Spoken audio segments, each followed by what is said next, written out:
ملک کی آزادی کے لیے جہاں پر برادر وطن کا ایک قطرہ خون بہا ہے، وہاں پر اس ملک کو آزاد کرانے کے لیے مسلمانوں نے خون کی ندیاں بہا دیا ہے۔ مسلمانوں نے اپنے وجود کو فنا کر کے مسلمانوں نے جیلوں کی سزائیں، پھانسیوں کا پھندا، کالا پانی کی سزائیں برداشت کر کے اس ملک کو غلامی کی زنجیروں سے آزاد کر کے اس ہندوستان کو یہ بتا دیا ہے کہ اگر قربانی کی بات آئے تو ساری قوموں سے مسلمان سب سے پہلے تمہیں نظر آئے گا۔ نعرہ تکبیر، نعرہ رسالت، مذہب اسلام، خواجہ کا ہندوستان۔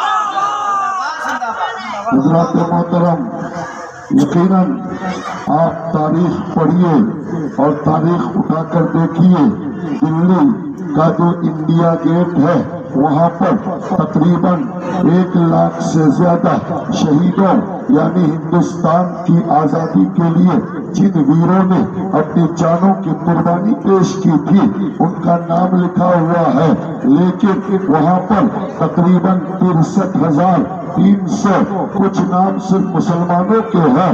اللہ اللہ، یہ تو وہ نام ہے جو لسٹ میں آئے ہیں، ورنہ ہندوستان کی آزادی کے لیے آج ہم سے کہا جاتا ہے، ہندوستانی ہونے کا ثبوت مانگا جاتا ہے۔ خبردار، کسی کو یہ کہنے کی ضرورت نہیں ہے، کسی کو ثبوت دینے کی ضرورت نہیں ہے۔ دلی کا لال قلعہ ہمارے ہندوستانی ہونے کا ثبوت ہے۔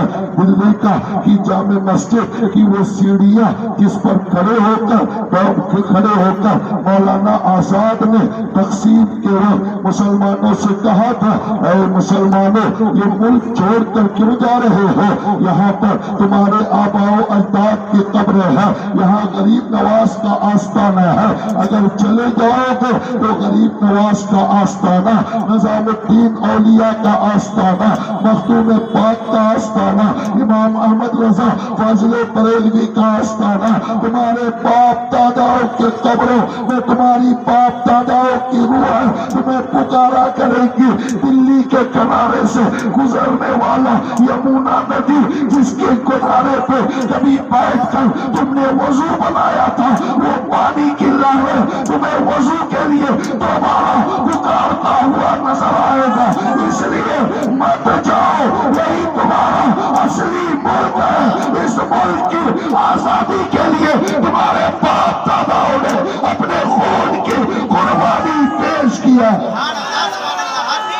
آپ تقریر سماعت کر رہے ہیں، آگے سے لے کر پیچھے تک اس خیال کے ساتھ، اس فکر کے ساتھ ایک بھی ہاتھ نیچے نہ رہے، اس خیال کے ساتھ بولے کہ بھارت کے ترنگے کو دیتے ہیں سلامی، ہم ان کو بزرگوں کی تائید سمجھتے ہیں۔ سن لو یہ جہاں والوں، ہم ایسے مسلمان ہیں، آزادی کے دن کو بھی ہم عید سمجھتے ہیں۔ سن لو یہ جہاں والوں، آگے سے لے کر پیچھے تک ایک بھی ہاتھ نیچے نہ رہے۔ نعرہ تکبیر، نعرہ رسالت، مذہب اسلام، پیغمبر اسلام، خواجہ کا ہندوستان۔ حضرات محترم، کوئی ہمیں 2 نمبر کا شہری سمجھنے کی بھول نہ کرے، حقیقت میں یہ ہمارے باپ کا ہندوستان ہے، اور یہ صرف ہوا میں تیر پھینکنا نہیں ہے، بلکہ آپ تاریخ کا مطالعہ کیجئے۔ حضرت آدم علیہ الصلوۃ والتسلیم کو جب اللہ نے جنت سے زمین پر اتارا تو جانتے ہیں وہ زمین کا کون سا خطہ تھا، زمین کا کون سا حصہ تھا؟ وہ ہمارا ملک تھا، یعنی اس زمانے کا اکھنڈ بھارت، جس میں سری لنکا، تبت،